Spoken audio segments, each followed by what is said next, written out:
Chad stepped in front of him and immediately shook his hand, pretending to be familiar with this man as he said, "Dr. Reynolds, I didn't expect you to take care of this matter personally." The doctor was a little taken aback by Chad's forwardness. "Yes, well, of course."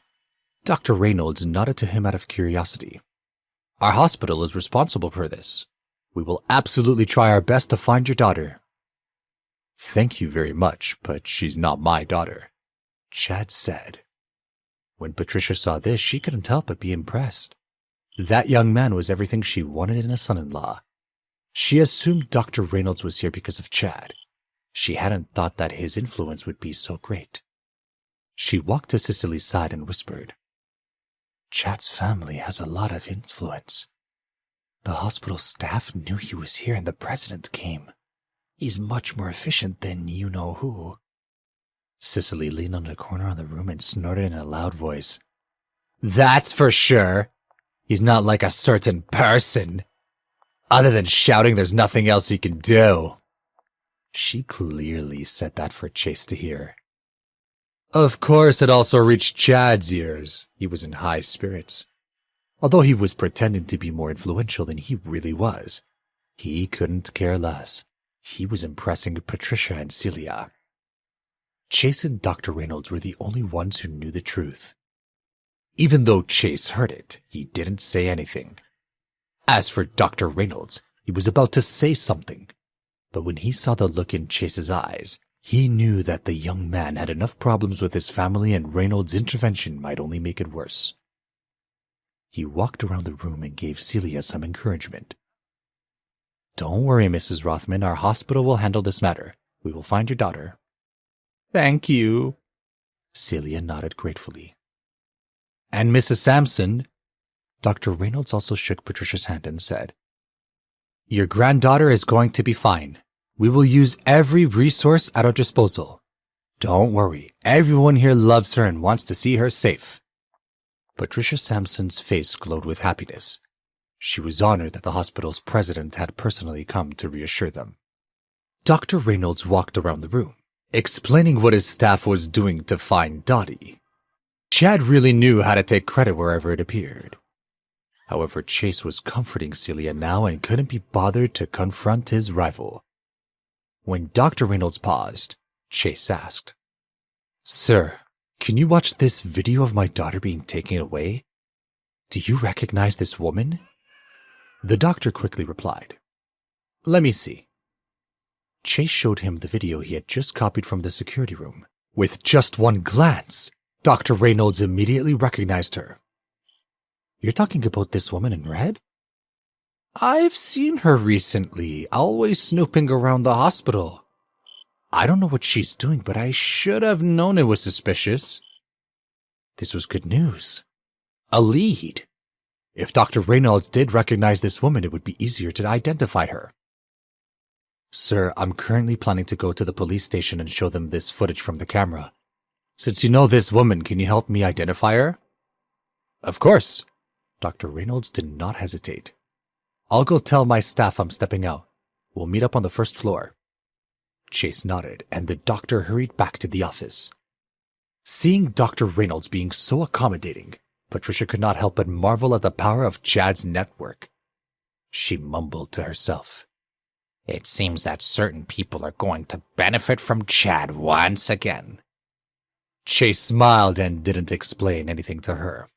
He quickly left the ward and headed straight for the first floor.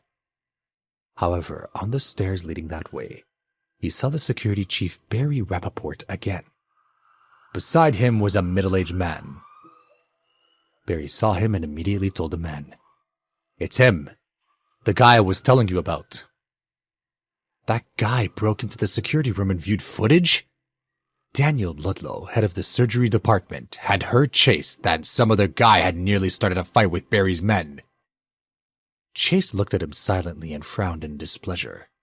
"Is there a... You dare to violate the law and steal hospital information? Patient privacy is sacred and you violated it." Barry was shocked and immediately enraged. "I'm the head director of security here.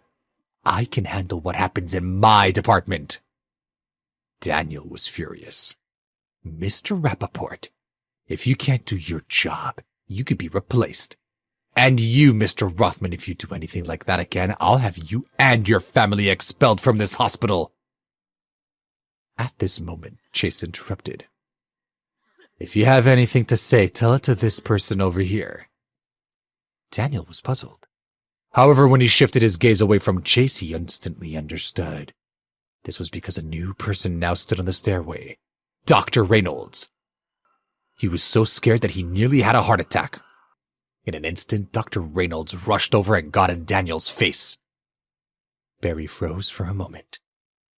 Dr. Reynolds, it's a big misunderstanding. Dr. Reynolds didn't care about his shock and said respectfully to Chase, Mr. Rothman, I'm sorry I couldn't manage my staff properly. Chase waved his hand. Forget it. I don't want to waste any more time here. This insane scene just keeps repeating itself. With that, he walked down the stairs.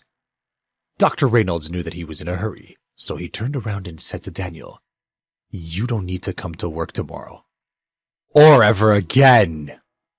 Then he hurried into the direction Chase went.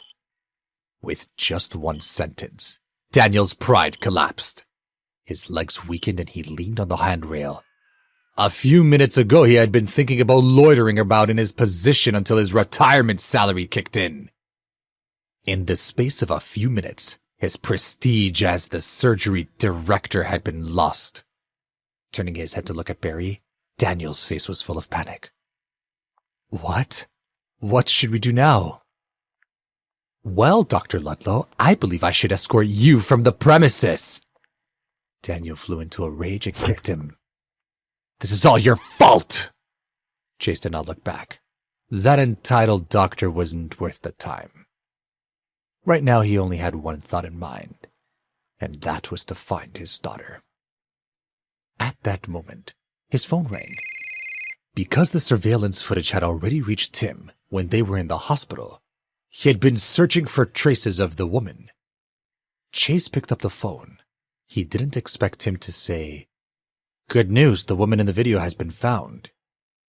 Chase didn't dare celebrate, though. He immediately asked Dr. Reynolds to get in his car and go to the address Tim had given him, an abandoned building on the south side of the city. It was located in an old industrial park by the river south of the city. Because this was an abandoned site, there were many empty buildings like this one.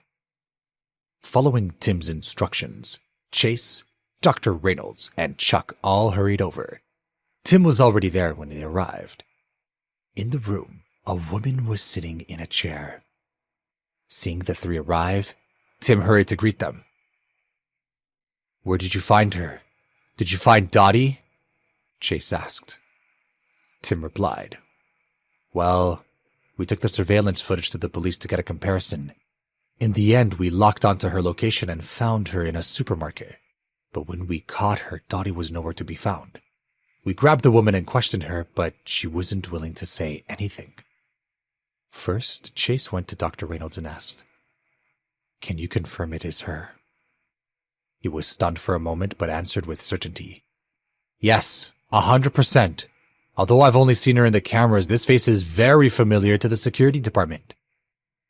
Since they were sure it was her, Chase saw no need to be merciful. Narrowing his eyes, he ordered one of Tim's men. Wake her up. Please subscribe to the Pocket FM YouTube channel and press the bell icon for instant notification. Check out our channel for more such exciting shows.